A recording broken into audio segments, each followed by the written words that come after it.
तो चलिए बच्चों, अपन स्टार्ट करते हैं। आज मैट्राइजेस अपन ने कंप्लीट किया। अब अपन आज पढ़ते हैं डिटरमिनेंट्स, राइट। तो बच्चों, ये सिंबल था आपका मैट्राइजेस का, और यहाँ पर आप एलिमेंट लिखते थे 1 2 3 4 5 6 7 8 9। इसका ऑर्डर लिखते थे 3/3। ये था आपका मैट्राइजेस, मैट्रिक्स। अब बच्चों, ये ऐसा ही ये सिंबल होता है डिटरमिनेंट का।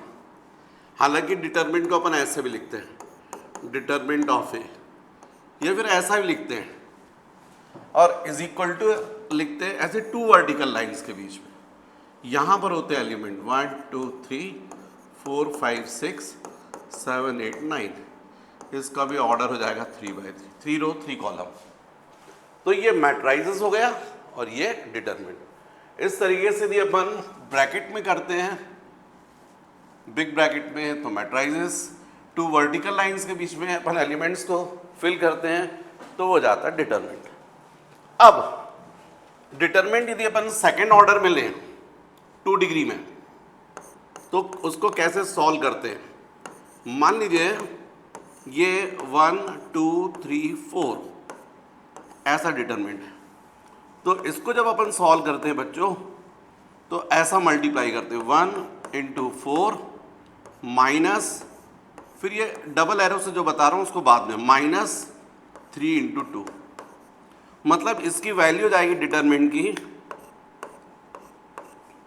4 - 6 -2। ये होता है डिटरमिनेंट का। अब अपन आते हैं डिटरमिनेंट इन 3 डिग्री, थर्ड ऑर्डर। तो मान लीजिए ऐसा डिटरमिनेंट है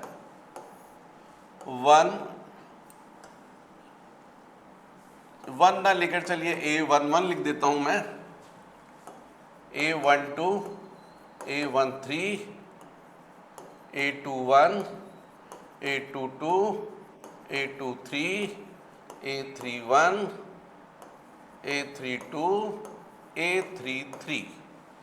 ये डिटरमिनेंट, इसको सॉल्व करना है। अब A11 का मतलब आप समझ गए, फर्स्ट रो फर्स्ट कॉलम। तो बच्चों, जब अपन इसको सॉल्व करते हैं तो डिटरमिनेंट को अपन किसी भी एक सिंगल रो के करस्पॉन्डिंग ले सकते हैं, फर्स्ट रो सेकंड रो या थर्ड रो, या first column second column third column, किसी साथ ले सकते हैं। लेकिन जब भी लेंगे तो जैसे मान लीजिए ये लेते हैं आप -1 to the power of, element अपन ले रहे हैं A11, तो यहां पर आएगा 1 + 1। और देखिए, चलिए और थोड़ा सा और सिंपल करता हूं। ये A11 लेते हैं मान लीजिए एलिमेंट, तो फिर आपको लेना पड़ेगा -1 टू द पावर 1 + 1, जो रो जो कॉलम लिया वो। और फिर उसके बाद में यहां पर आपको डिटरमिनेंट लिखना पड़ेगा। कौन सा? 2 डिग्री का। मतलब आपको A11 वाली रो छोड़नी है पूरी, और ये कॉलम छोड़ना है। बाकी एलिमेंट्स आएंगे यहाँ पर A22 A23 A32 A33, ऐसा आएगा, राइट। प्लस अब इसी रो को ले रहे हैं आप, तो मान लीजिए अपन ने लिया A12, पहले फर्स्ट एलिमेंट लिया था, फिर सेकंड नेक्स्ट एलिमेंट ले रहे हैं, तो फिर यह आएगा -1 to the power 1 + 2 I + j। अब जब ये लेंगे तो यानी रो पूरा छोड़ देंगे, ये पूरा कॉलम। तो बाकी एलिमेंट आपके पास कौन से बचे हैं? आपके पास बचे A21 A23 A31 A33, फिर प्लस। अब आप लेंगे ये वाला एलिमेंट A13, किसी भी एक रो या किसी भी एक कॉलम के को लेकर आप सॉल्व करते हैं। फिर आप यहां लेंगे -1 टू द पावर ऑफ 1 + 3। अब यहां पर ये पूरी रो छूट जाएगी, ये पूरा column A21 A22 A31 A32, और फिर इसको सॉल्व कर लीजिएगा। तो सॉल्व करने का मेथड, ये -1 टू द पावर 2 दिख रहा है ना, प्लस आ जाएगा, तो केवल क्या आएगा A11। और इसको सॉल्व करेंगे बच्चों, तो ये आएगा पहले इसको मल्टीप्लाई करते हैं, left to right, upper to lower, 822 833, फिर माइनस होता है ये A32 A23, फिर देखो ये -1 टू द पावर 3 दिख रहा है, मतलब ऑड है, ये ऑड वैल्यू है, तो -1 to the power odd value रहेगी तो फिर माइनस आएगा, तो माइनस A12, फिर इसको छोड़े ये ऐसा मल्टीप्लाई, A21 A33 माइनस, फिर इसको मल्टीप्लाई करेंगे, A31 A23, फिर देखिए -1 टू द पावर 4, फिर प्लस हो गया, प्लस A13, और यहाँ पर हो जाएगा A21 A32 minus A31 A22, और फिर इसको बच्चों हम सॉल्व कर लेंगे। अब यही चीज़ न्यूमेरिकल वैल्यू के फॉर्म में जब आएगी तो आपको बहुत इजी हो जाएगा। तो अभी मैंने आपको ये समझाया है कि इस तरीके से अपन डिटरमिनेंट को सॉल्व करते हैं। अभी मैंने फर्स्ट रो लिया, कोई ज़रूरी नहीं फर्स्ट रो लूँ, मैं सेकंड रो से भी कर सकता हूँ, थर्ड रो से भी कर सकता हूँ, पर करना ऐसे ही है।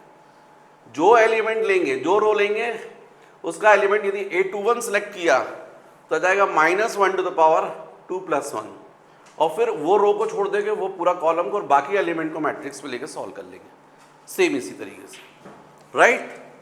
जल्दी से कॉपी कीजिए। अब बच्चों ये मैट्राइजेस जो हैं, अभी अपन क्वेश्चन सॉल्व करेंगे, तो ध्यान दीजिएगा, इसमें कुछ चीज़ें अपन को रिमार्क करनी चाहिए, ध्यान रखना चाहिए।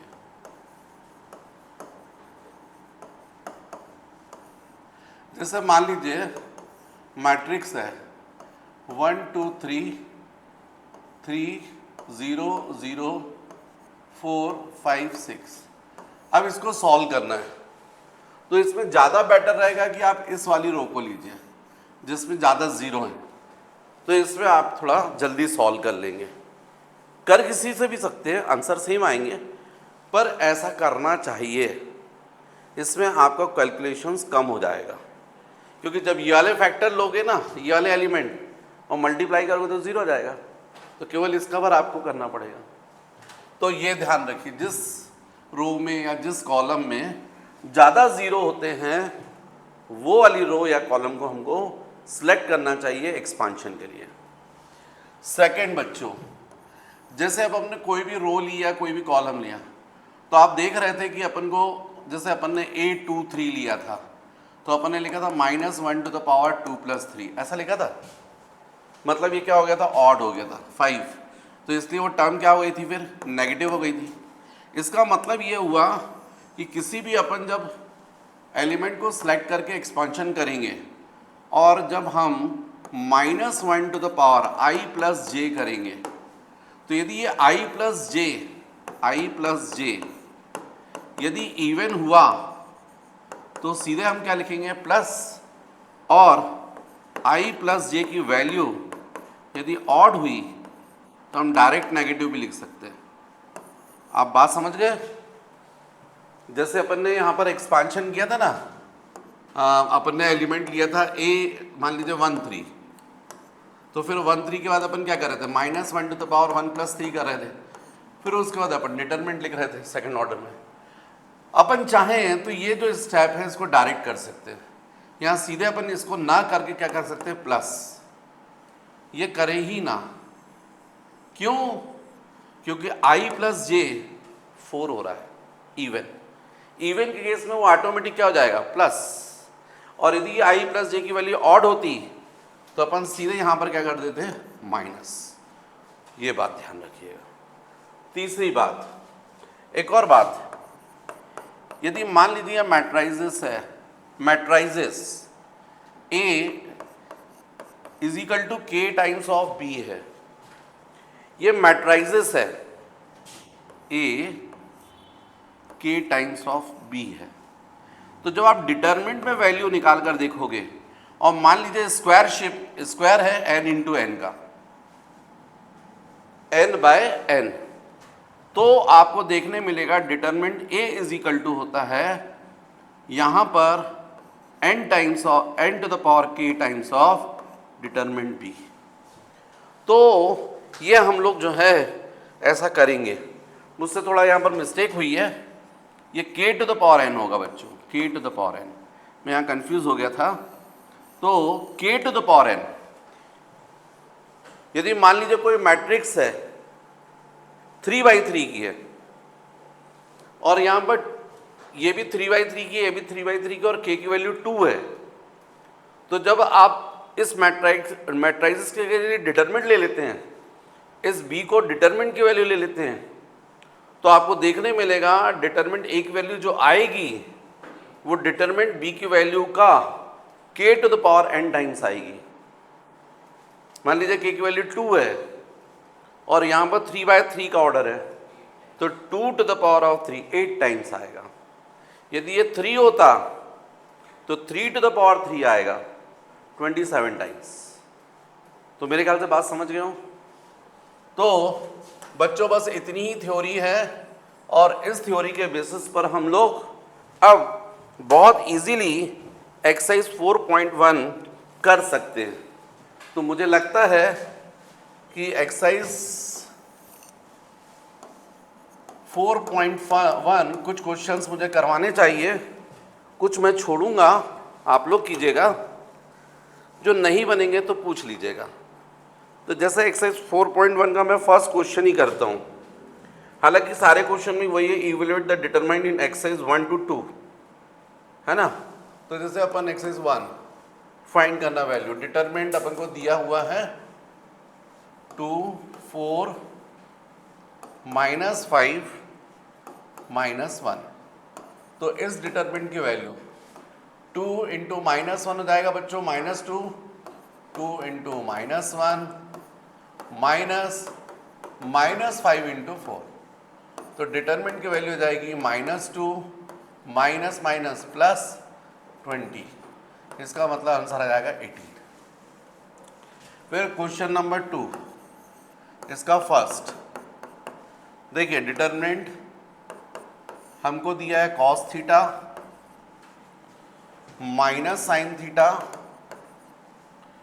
यहां पर दिया है साइन थीटा और फिर दिया है cos थीटा, ये डिटरमिनेंट। तो अब इसकी वैल्यू फाइंड करना है। तो पहले ऐसे जाए, cos theta into cos theta जाएगा cos स्क्वायर थीटा, फिर माइनस, फिर इनको मल्टीप्लाई करोगे तो sine theta into minus sine theta minus sine square theta. तो डिटरमिनेंट इज इक्वल टू यह जाएगा cos square theta plus sine square theta, और आप लोग जानते हैं इसकी वैल्यू होती है 1। फिर बच्चों क्वेश्चन नंबर 2 का सेकंड, यदि अपन उसको करते हैं 2 का सेकंड पार्ट, तो ये है determinant x square minus x plus 1, x minus 1, x plus 1, x plus 1। इस डिटरमिनेंट की वैल्यू हमको फाइंड करनी है। तो डिटरमिनेंट ले लेंगे हम लोग, पहले इसको मल्टीप्लाई कर देंगे, तो x square minus x plus 1 into x plus 1 minus, फिर इनको मल्टीप्लाई कर देंगे तो x plus 1 into x minus 1। अब बच्चों इसको सॉल्व कर सकते हैं अपन। डिटरमिनेंट x प्लस 1 को अपन कॉमन निकाल सकते हैं, x square minus x plus 1 minus of, यहाँ पर जाएगा x प्लस 1, क्योंकि ये x प्लस 1 कॉमन निकल गया, ये x माइनस हो जाएगा और माइनस 1 प्लस हो जाएगा। तो अब आपको के determinant is equal to x plus 1 into, यहाँ पर बच्चों हो गए x square minus 2x plus 2। तो इस तरीके से डिटरमिनेंट इज इक्वल टू, अब इसको आप मल्टीप्लाई कर लीजिए, ये भी आंसर हो सकता है पर मल्टीप्लाई कर लीजिए, x cube minus 2x square plus 2x plus 1 को मल्टीप्लाई करेंगे तो सेम हो जाएगा x square minus 2x plus 2। तो डिटरमिनेंट की वैल्यू जाएगी x cube minus plus 2x और minus 2x cancel, minus 2x square plus x square minus x square plus 2, ये आपका आंसर आएगा, राइट। फिर question number 3, question number 3, if A is equal to matrix 1 2 4 2 1 2 4 2, then show that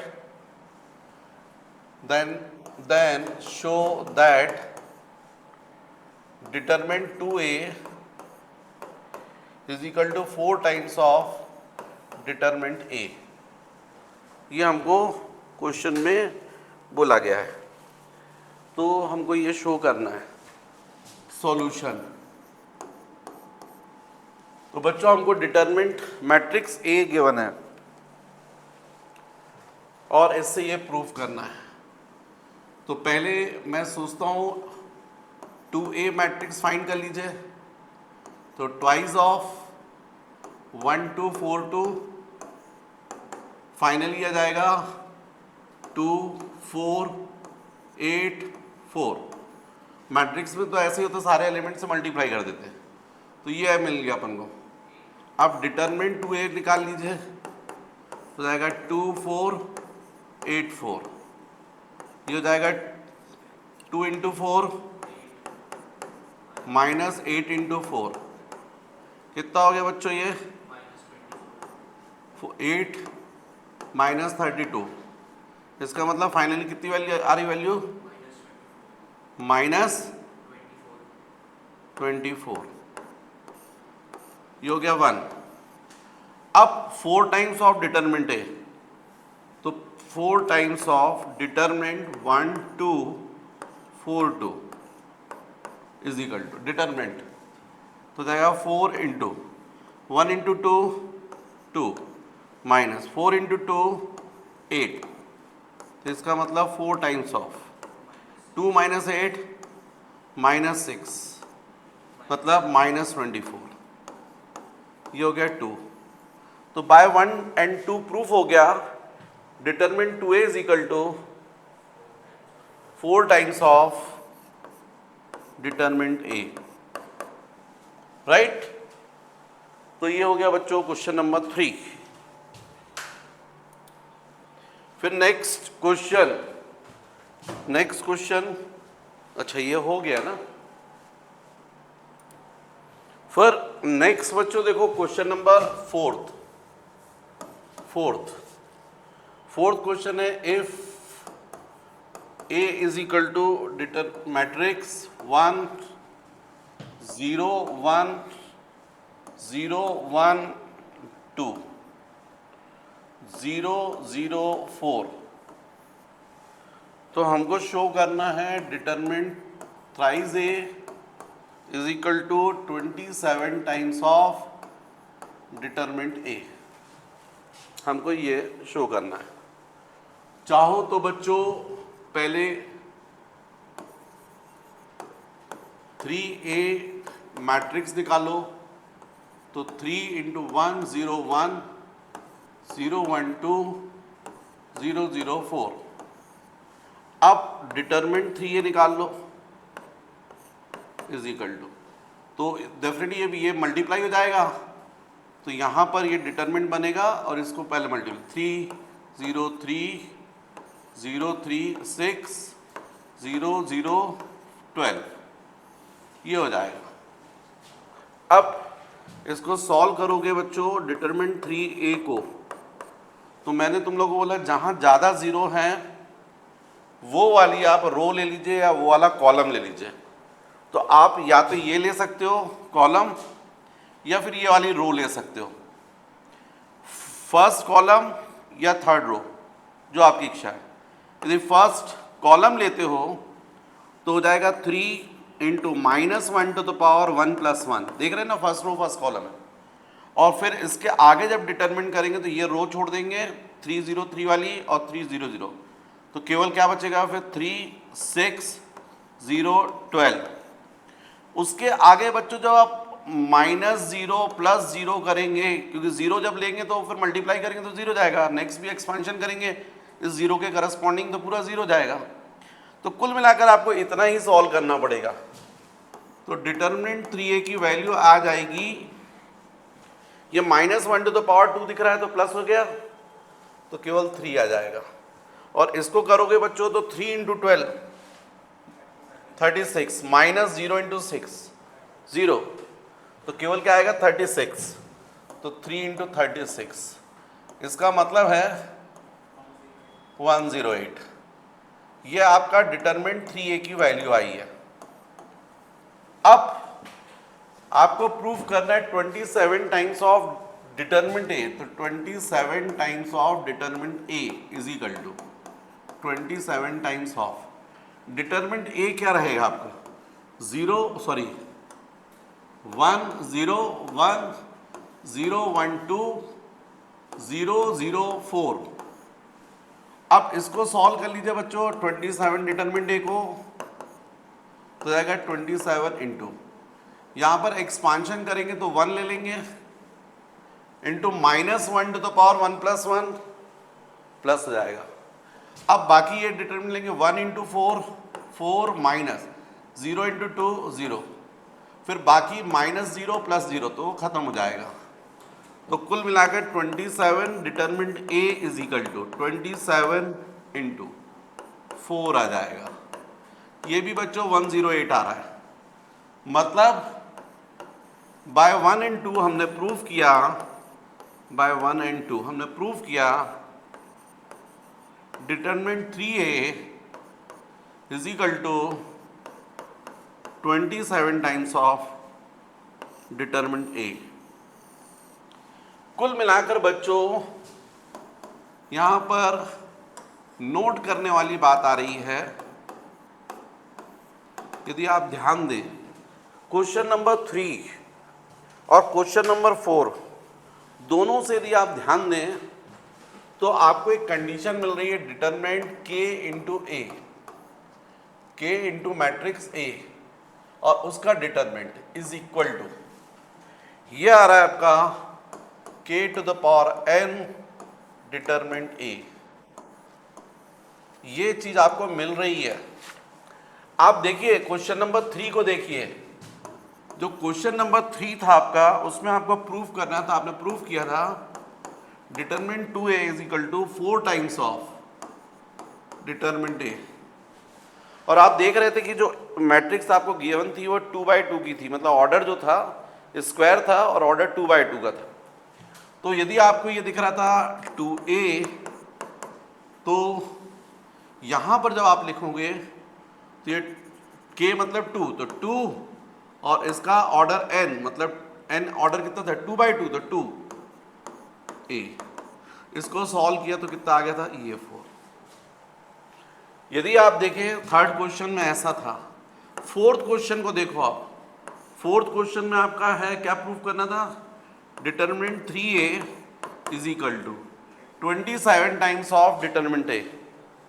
तो actually में ये जो matrix थी वो किस ऑर्डर की थी 3/3, तो 3 तो आपका k हो गया और n हो गया 3 डिटरमिनेंट a, मतलब कितना हो गया 27 टाइम्स ऑफ डिटरमिनेंट a, वही आया।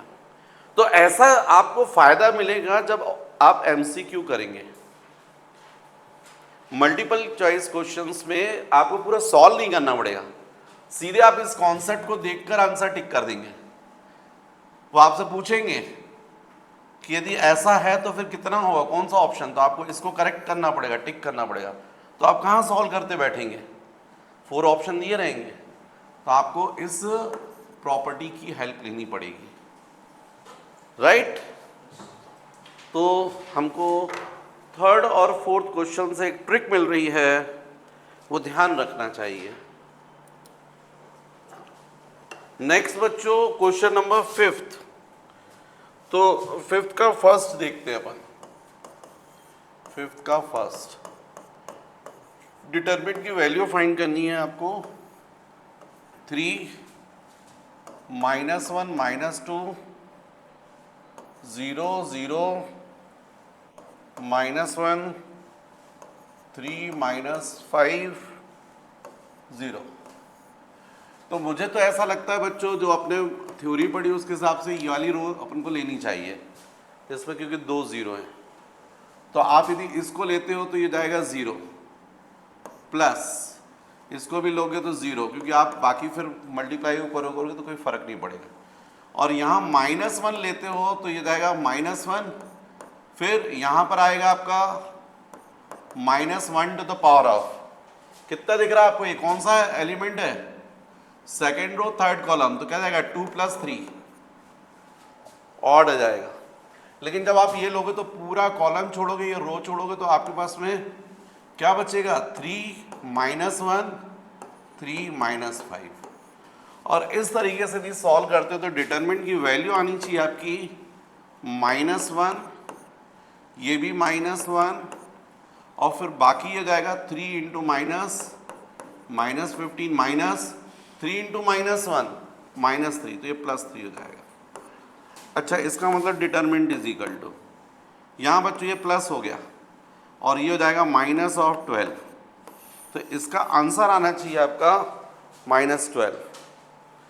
फिर नेक्स्ट क्वेश्चन नंबर 5, इसका second, determinant is equal to, तो डिटरमिनेंट जो है वो है 3 - 4 5 1 1 -2 2 3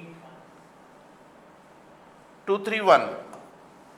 तो इसमें भी बच्चों अपन क्या करें, इसी रो को ले लेते हैं, क्योंकि इसमें 1 1 है तो आपको थोड़ा सा मल्टीप्लाई कम करना पड़ेगा, इसलिए तो पहले 1 ले लो। अब ये कौन सा एलिमेंट है, सेकेंड रो फर्स्ट कॉलम, इसलिए माइनस आएगा, -1 टू द पावर 2 + 1 आ जाएगा। और जब इसको लोगे तो यहाँ पर डिटरमिनेंट में ये रो छोड़ दोगे, ये कॉलम छोड़ दोगे, तो जाएगा -4 5 3 1। ऐसा लिखना चाहिए बच्चों, डायरेक्ट करने से गलती होने के चांस ज़्यादा हैं, और ऐसा आप एक्सपांशन करोगे दुर्घटना से देर भली, थोड़ा सा टाइम जरा सा लगेगा, लेकिन गलती नहीं होगी। नेक्स्ट +1 -1 टू द पावर, देख रहे हैं बच्चों, सेकेंड रो सेकेंड कॉलम, मतलब ये प्लस हो जाएगा -1 टू द पावर, तो अब आप डायरेक्ट लिख दो। और यहाँ पर डिटरमिनेंट में ये पूरी रो छोड़ोगे, ये कॉलम छोड़ोगे, तो 3 5 2 1 3 5 2 1, और लास्ट बचा आपका प्लस -2 -1 टू द पावर, ये कौन सा एलिमेंट है बच्चों, सेकेंड रो थर्ड कॉलम, मतलब 5। और इसको आप लेते हो तो डिटरमिनेंट क्या रहेगा, ये रो छोड़ दोगे, ये कॉलम, 3 - 4 2 3।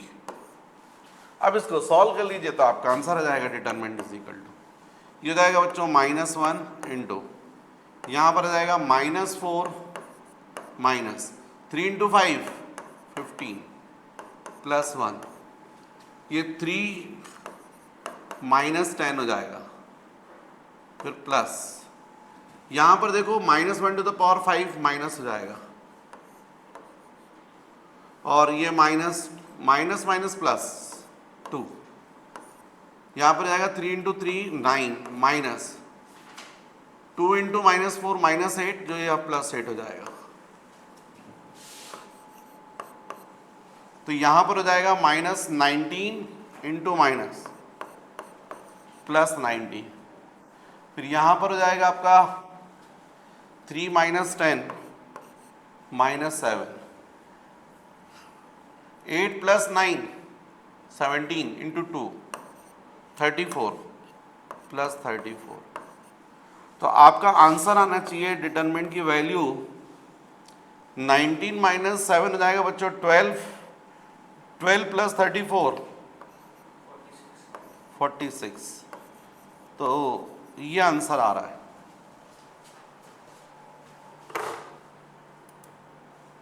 अब नेक्स्ट बच्चों क्वेश्चन नंबर, ये 5th का 3rd और 4th ये आपका होमवर्क है ना, 6th ये भी आपका होमवर्क है, मैं 7 करवा रहा हूँ, 7 क्वेश्चन। 7th क्वेश्चन है find the value of x if 2 4 5 1 is equal to determinant 2x 4 6x। x की वैल्यू फाइंड करना, सॉल्व कर लो बच्चों इसको। 2 माइनस 20, यहाँ पर 2x स्क्वायर माइनस 24, तो आपका minus 18 plus 24 is equal to 2x square. यहाँ पर हो जाएगा 6 is equal to 2x square, 2 से ये 3 और इसलिए x is equal two plus minus 3। Next 7th आप करेंगे, 8th भी आप करेंगे। ये आपका होमवर्क है बच्चों, बनेगा आपसे। नेक्स्ट देखिएगा, नेक्स्ट बच्चों अपन देखते हैं area of triangle. Next exercise के लिए थ्योरी, यदि आपके पास कोई ट्रायंगल है, उसके कोऑर्डिनेट है x1 y1 x2 y2 और x3 y3 x3 y3, तो इस ट्रायंगल का आप एरिया फाइंड कर सकते हो with the help of determinant. तो वो जाएगा half determinant x1 x2 x3। x coordinate को फर्स्ट कॉलम में कर लीजिए, y1 y2 y3 1 1 1 और इसको सॉल्व कर लीजिए बच्चों। यदि आप इसको सॉल्व कर लेंगे तो डेफिनेटली इसमें जो भी ट्रायंगल उसका एरिया आ जाएगा। अच्छा, इसमें रिमार्क करने वाली बातें ये हैं कि since area is a positive quantity we always take the absolute value of the determinant in 1, है ना। तो हम लोग जब भी एरिया लेंगे तो पॉजिटिव लेंगे, लेकिन if the area is given, use both positive and negative values of the determinant for calculation। यदि कोई चीज़ अपन को फाइंड करनी है तो फिर अपन को फाइंड करने के लिए एरिया का प्लस और माइनस दोनों साइन अपन को यूज़ करना चाहिए। इसी तरीके से यदि कोई 3 पॉइंट्स कॉलिनियर हैं तो डेफिनेटली उसका ट्रायंगल नहीं बनेगा। तो प्रूफ करने के लिए क्या करना पड़ेगा, एरिया ऑफ ट्रायंगल लेकर एरिया फाइंड करोगे। एरिया की वैल्यू क्या आनी चाहिए, 0। यदि एरिया की वैल्यू 0 आ गई मतलब तीनों पॉइंट्स क्या हो जाएंगे, कॉलिनियर। मैं क्या बातें बोल रहा हूँ, ज़्यादा अच्छा है अपन क्वेश्चंस करेंगे तो आपको और क्लियर होगा। सिंपल सी बात है, यदि आपको एरिया बताना है तो आपको कौन सी वैल्यू लेनी चाहिए, पॉजिटिव आंसर देना चाहिए। लेकिन यदि डिटरमिनेंट के अंदर कोई अननोन वैल्यू फाइंड करनी है तब एरिया का अपन को जब वैल्यू सब्स्टिट्यूट और एरिया गिवन है तो एरिया की वैल्यू प्लस माइनस दोनों लेनी चाहिए, राइट। और तीसरा कॉलिनियर होने के लिए एरिया ऑफ ट्रायंगल की वैल्यू कितनी होगी, 0। तो ये 3 पॉइंट्स जो मैं आपको बोल रहा हूँ उनको ध्यान रखिए। तो अपन नेक्स्ट एक्सरसाइज कर सकते हैं। देखिए next exercise 4.2, exercise 4.2 NCERT। Question number 1, find area of triangle with vertices at the points given in each of the following. Area find करना है, तो एरिया फाइंड करना है एरिया ऑफ ट्रायंगल। तो आपको डिटरमिनेंट की वैल्यू निकालनी पड़ेगी हाफ, और डिटरमिनेंट देखो जो अपन को पॉइंट्स के कोऑर्डिनेट गिवन है पॉइंट्स के, वो 1 0 है फर्स्ट वाले क्वेश्चन में, 1 0 6 0 एंड 4 3।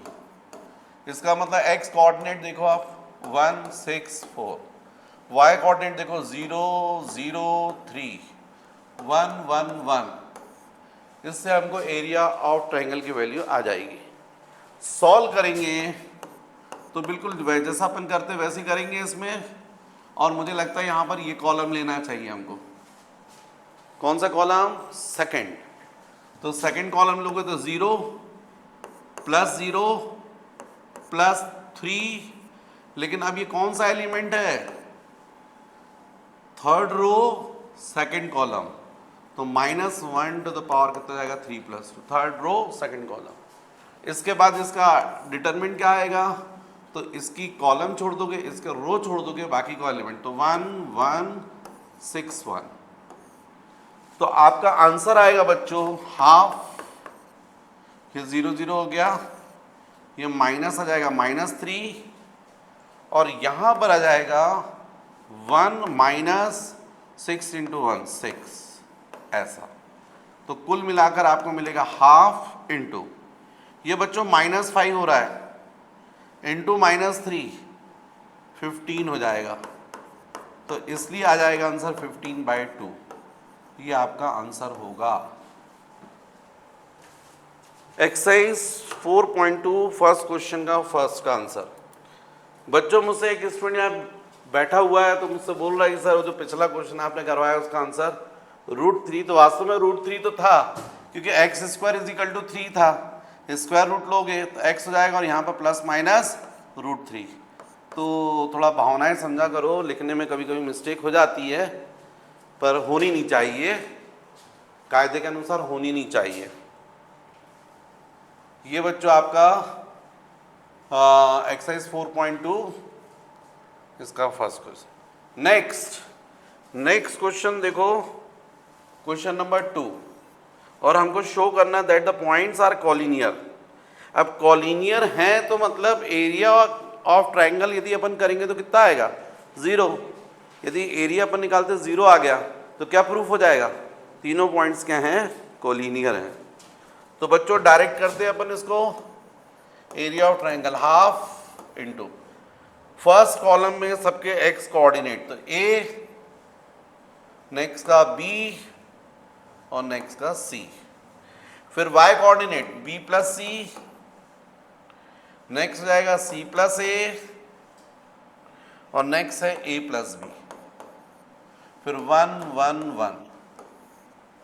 यदि हम ये एरिया निकालते हैं इन 3 पॉइंट से, यदि ट्रायंगल नहीं, यदि 0 आ गया मतलब ट्रायंगल नहीं बन रहा, मतलब तीनों पॉइंट्स क्या हैं, कॉलिनियर हैं।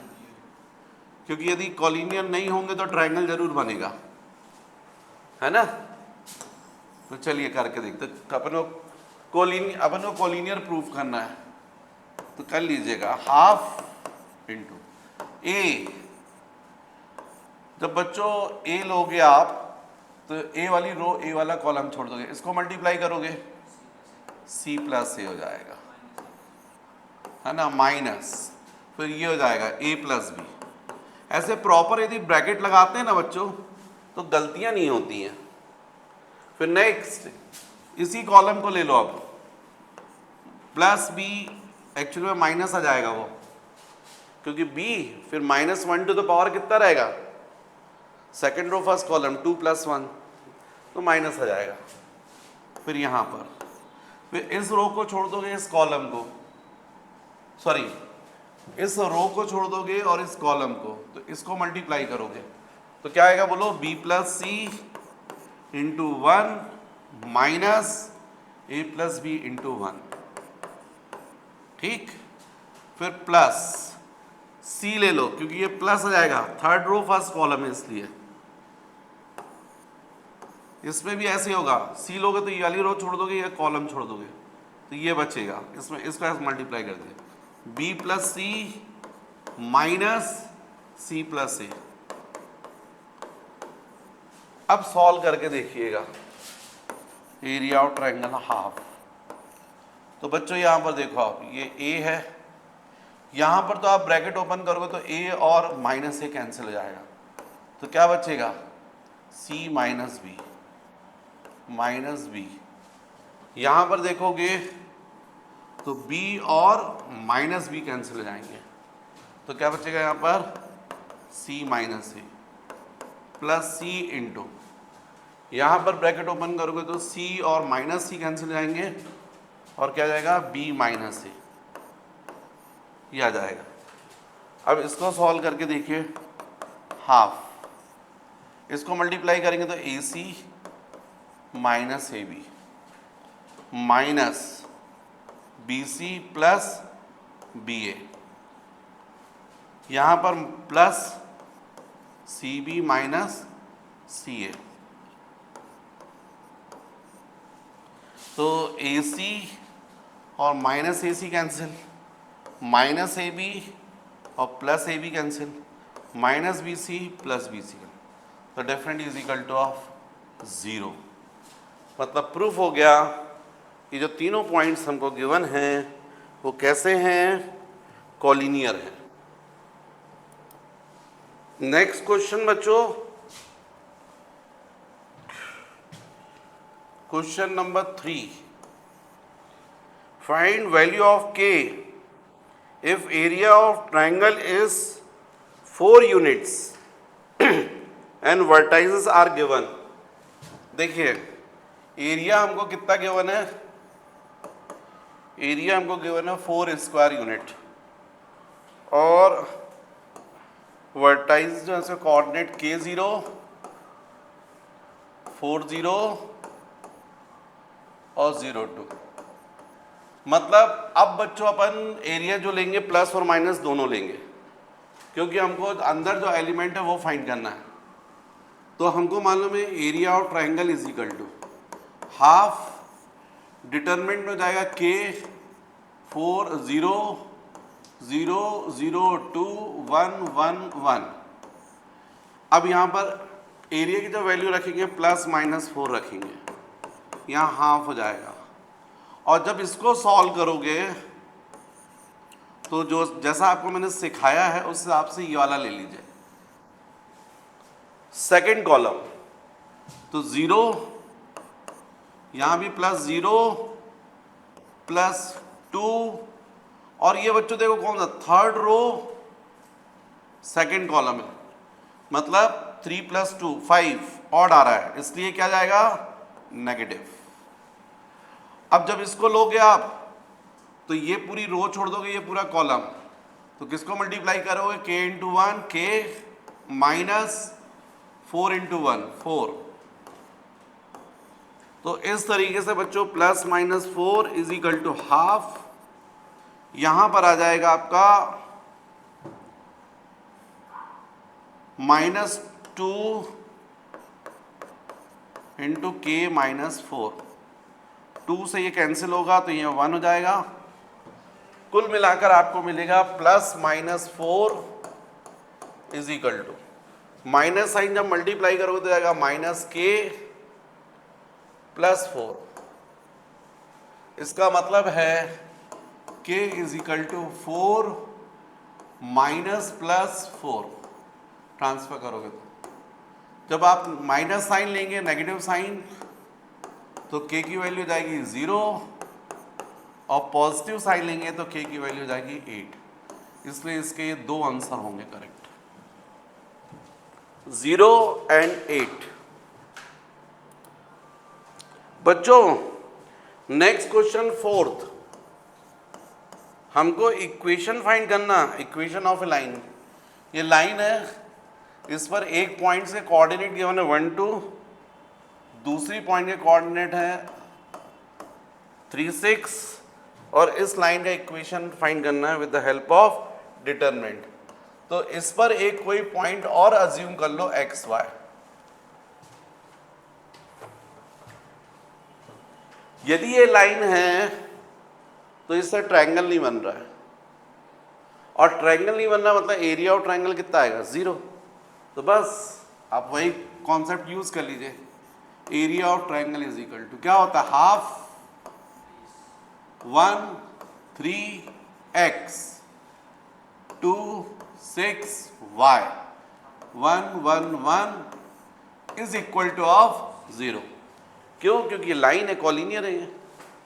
अब जब आप इसको सॉल्व करेंगे तो आपको लाइन का इक्वेशन मिल जाएगा। पर जब 2 को क्रॉस मल्टीप्लाई करोगे 0 से तो खत्म हो जाएगा, केवल हमको डिटरमिनेंट सॉल्व करना है। तो 1 ले लीजिए, जब 1 लेंगे तो 1 वाली रो और इसको छोड़ देंगे कॉलम को, तो कितना जाएगा 6 - y माइनस सेकेंड रो ये 2 ले लीजिए, जब 2 लोगे तो नेगेटिव लेना पड़ेगा, क्योंकि क्या है ये first row second column, -1 to the power 1 + 2, एक प्लस दूसरा माइनस चलेगा। जब ये लोगे तो ये रो छोड़ दोगे कॉलम, तो इसको मल्टीप्लाई करो, 3 into 1 3 minus x into 1 x, अब प्लस 1 इसको लेना है, तो ये रो छोड़ोगे इस कॉलम को छोड़ दोगे, तो 3 into y 3y minus 6x is equal to of 0। तो बच्चों ये जाएगा 6 माइनस वाई माइनस 6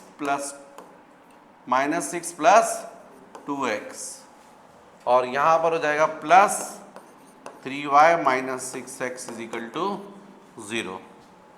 अब इसको सॉल्व कर लीजिएगा, 2x minus 6x minus 4x minus y plus 3y plus 2y, अब क्या बच रहा है, 6 minus 6 cancel is equal to 0। ठीक है ना बच्चों, तो इसका मतलब आंसर क्या आ गया, 4x is equal to 2y, 4x is equal to 2y, इसका मतलब 2x is equal to y। ये लाइन का इक्वेशन है, या फिर इसको ऐसे भी लिख सकते हो, y minus 2x is equal to 0, ऐसा भी लिख सकते हो,